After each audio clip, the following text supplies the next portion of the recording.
Assalamualaikum. Yang mana mencari Honda Accord yang model facelift tahun 2017, harga nak murah-murah, abang boleh ambil yang ini.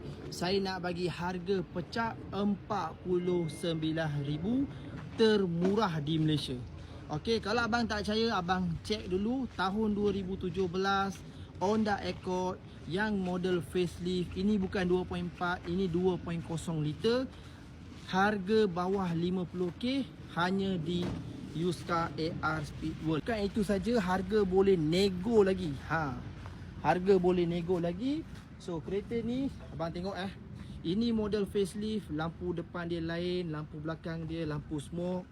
Okey, body masih cantik, masih kemas lagi. Warna dia memang mahal. Ini warna abang nak cari Honda Accord bukan senang nak dapat. So tayar pun bunga tebal lagi.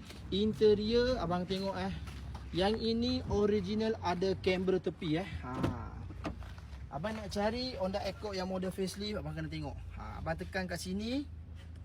Nampak tak bang? Ini kamera tepi semua ada auto.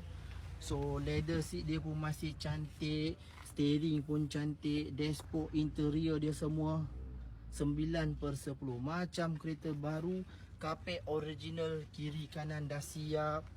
Dekat sini lampu ada, bahagian belakang leather seat masih cantik macam baru. Bang, masa baru kereta ni, abang nak tahu tak, harga kereta ni 150k lebih kurang bang. 150 ke 140. Memang tinggi. Lagi-lagi si ada body kit modulo lagi, kena tambah lagi duit. Sekarang saya nak jual bukan 60, bukan 50. Sekarang saya nak jual 49.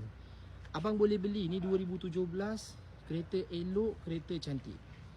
Kalau abang tak nak Honda, nak Mercedes harga murah-murah pun boleh.